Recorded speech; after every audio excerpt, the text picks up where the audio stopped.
উঠি ভাহি যায় মৌখুর তোমার নিবিড় আকাশ হলে উঠি ভাহি যায় মৌখুর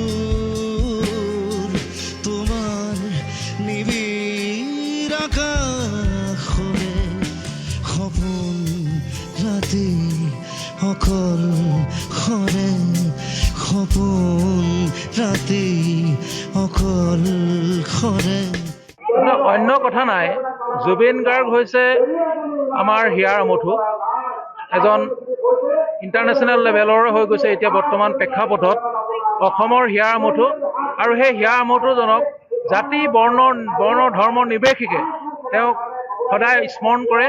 তাৰ পৰিপ্ৰেক্ষিতত আমিও আজি এই পবিত্ৰ ঈদ উল ফিতৰৰ নামাজৰ প্ৰাক মুহূৰ্তত আমি তেওঁক স্মৰণ কৰিছোঁ।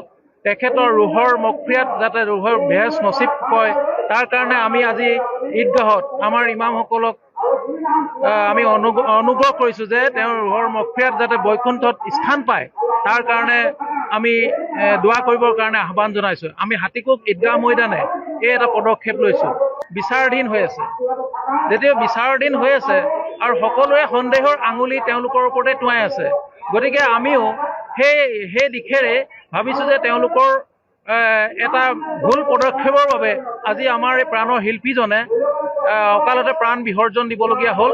আমি তাৰে অন্তৰালত এনেকুৱা পদক্ষেপ গ্ৰহণ কৰিবলগীয়া সিদ্ধান্ত গ্ৰহণ কৰিবলগীয়া হ'ল। তোমাৰ নিবিড় আকাশ হলে উঠি ভাগি যায় মৌখুৰ তোমাৰ নিবিড় আকাশ